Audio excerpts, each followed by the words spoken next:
Next time you're in a bar and looking for something to toast, don't forget our friend who deserves... Hi, I'm Adele Zin at the Arts Garage with famed guitarist Bob Margolis.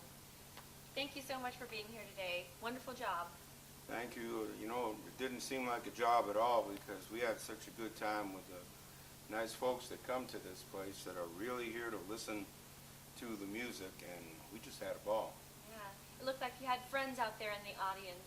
There were some people that I'd seen here and there over the years, and I really take a different approach from some entertainers. I don't try to set myself apart from the audience. I try to relate to them and become friends with them over the course of the evening. So if it looked that way to you, then going around in a big circle, it was a good job.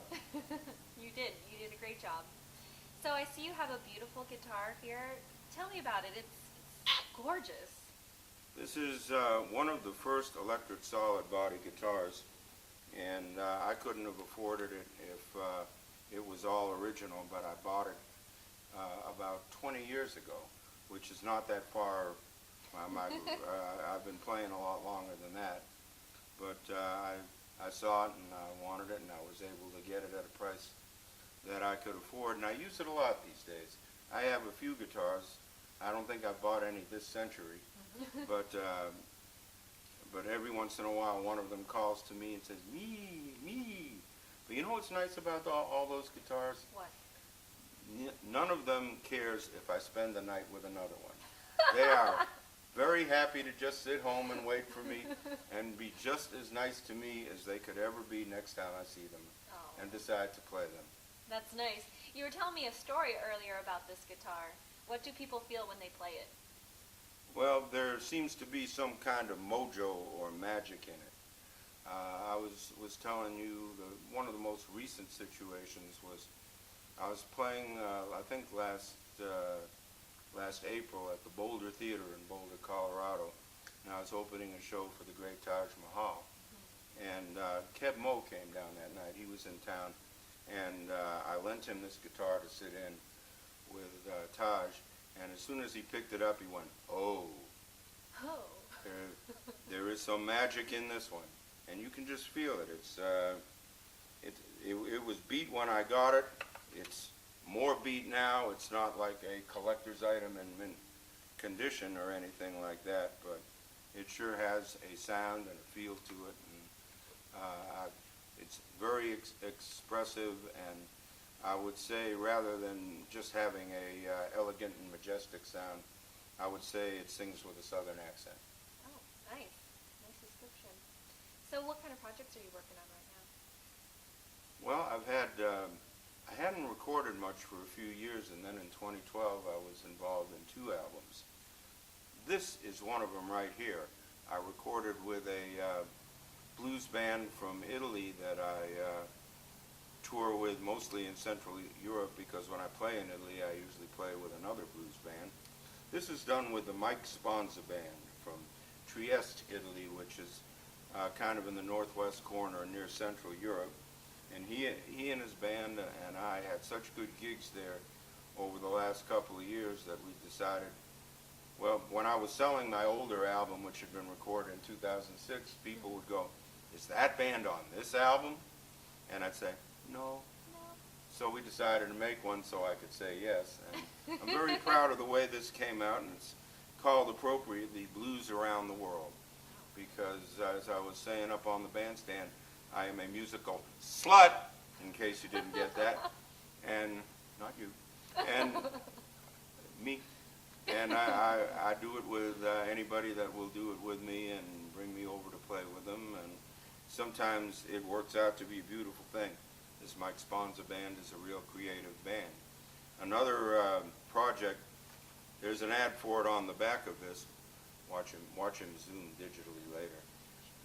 And so you don't have to work now, Pierre. But I have a ebook that I wrote, which is a compilation of the best columns that I wrote for Blues Revue magazine over about 20 years, and some photographs that I took both in modern times and back in the 70s when I had a Polaroid camera on the road. Wow. people have been enjoying that ebook too. It's got a lot of the stories, and some of them that I told on the stage, and some of them that go a whole lot deeper than that.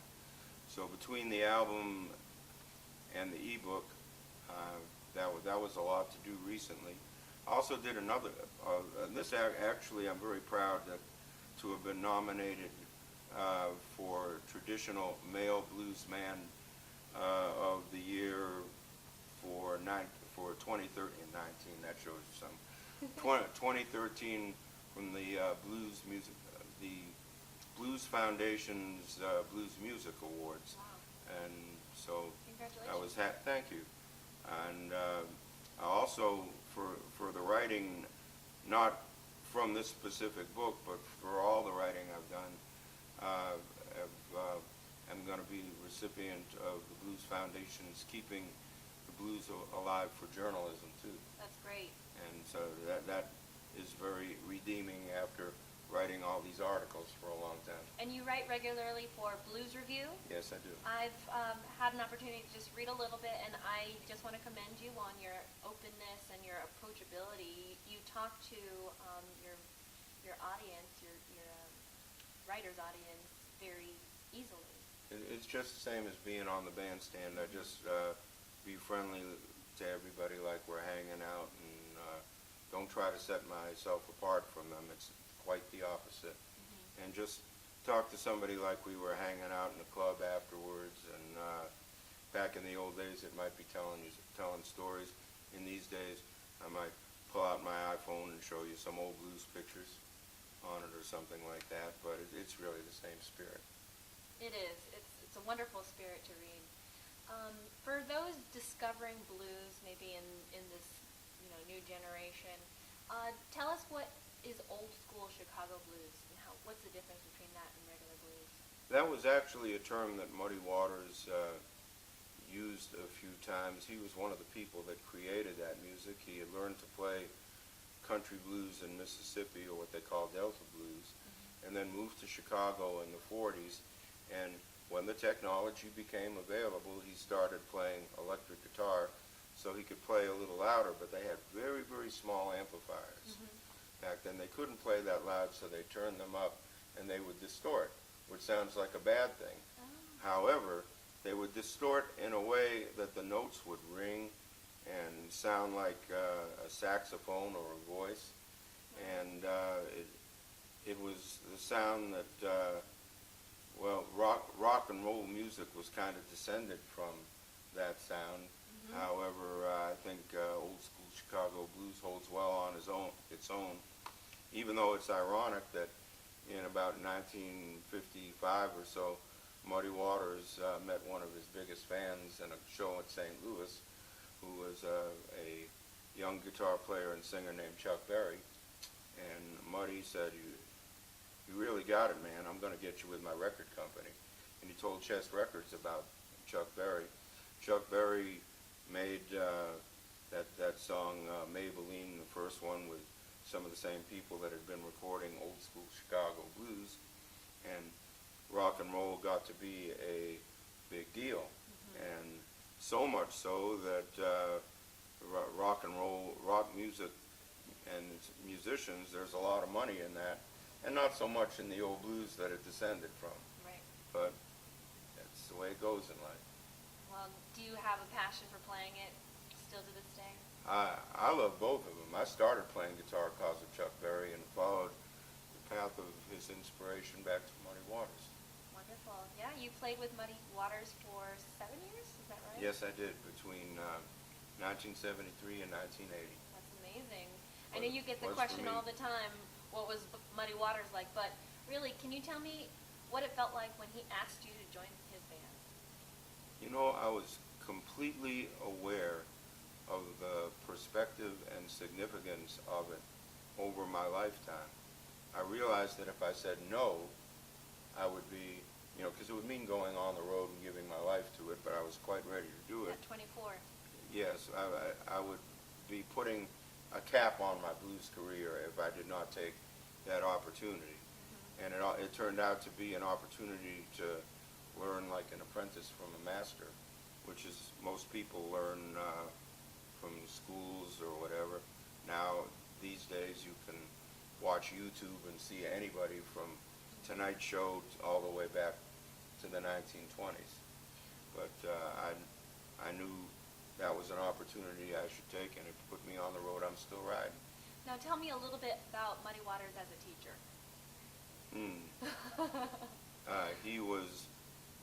He wanted me to learn, but he didn't want to teach. He said, I'm too old to teach him, and he used a bad word. Oh no. I'm sorry you had to almost hear. Should we bleep it out? I'm sorry you had to almost hear that. But he did want me to learn it, and he was so if he heard something he didn't like on stage, he'd give me a dirty look. And I did not want those looks, and I also really loved him and his music and wanted to please him, so I do everything I could to learn him. One time when he had given me some of those looks, I asked him after the show, I said, can we talk about it? Can you tell me, what it was you didn't like and set me in the right direction? And that's when he said, I'm too old to, oh, come on. I went back to his room, and I played a couple of things. He just sang them at me. And I was not getting what he was saying. And in sympathy, he said to me, trying to play these old blues right will hurt you like being in love. Which is so deep and poetic, just, as a casual comment. But you can hear that depth in Muddy's music. And God, I hope just a touch of that rubbed off on me. I think it did. Absolutely. I appreciate your opinion. Absolutely, and the audience felt that today. I know that you worked on an album in North Carolina. How was that experience? That was all you, 100%. Well, here's how that happened. I had made an album in 2002 called Bob Margolis All-Star Blues Jam that featured some of the great Chicago musicians that were still surviving. It had Pinetop Perkins on it, Carrie Bell, Willie Big Eye Smith, and basically I gave everybody an opportunity to sing some songs and play and back them up well, and then I did a few myself on there. And my sister said to me, it's a good album, but you were a sideman on your own record. And I said, but right. And so the next album that I made in North Carolina, I made in my house, and I played every note on it. And that was me kind of trying to balance things a little bit. Absolutely. And this one went in a whole different direction. It was me and some friends that I met a couple of years ago, but had good chemistry with. That's important. It is. I also made an album last year with a real good friend of mine, Ann Rapson. She used to be in the band Sapphire, the uppity blues woman, but after 25 years they gently kissed and hugged and broke up, and all of them had been doing their own projects. Ann was a good friend of mine, and I went out to Fredericksburg, Virginia last April, where she lived, and in a day and a half recorded her playing piano and singing on all the songs. And then I put my own guitar around it to frame it, sometimes taking 3 or 4 hours on a song to do it right, and then getting her approval of it. And the album came out. It's starting to it came out just a few months ago in October. Great. But it's nominated for a Blues Music Award for Acoustic Album of the Year. Fabulous. And I'm very proud to be on there with my good friend. The album's title comes from something she said in her liner notes, is when you share these blues with another musician or the audience, you're not alone. That's the name of the album. The Ann Rapson with Bob Margolis, Not Alone. Not alone. Where can people find these CDs? On your website? Actually, they are both on a label group that I'm involved with called the VizTone label group, and at VizTone.com you them, but also Okay. in the usual places, Amazon and iTunes. And if anybody actually sells CDs, they're distributed around the world. Perfect.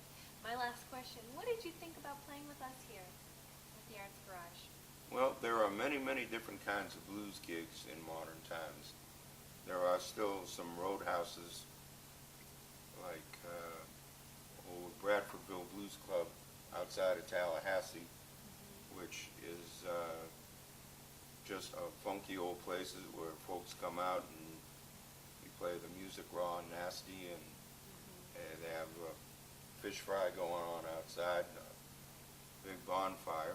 That's not what we have here at the Arts Garage, but this is another opportunity to play a whole other way. I tell lots of stories, play a lot softer than the band usually plays, but also you can hear the depth and the detail in that. And so we really enjoyed playing here a lot tonight. A lot of soulful people come out to this place to hear us, and I would imagine a lot of other different kinds of programs too. Absolutely. Thank you so much. I really appreciate Thank you. It's been my pleasure. you chatting with me. I'll prove it to you. He opened the gator's mouth and placed his personal private in. He hit the gator on the head, but all the gator did was grin.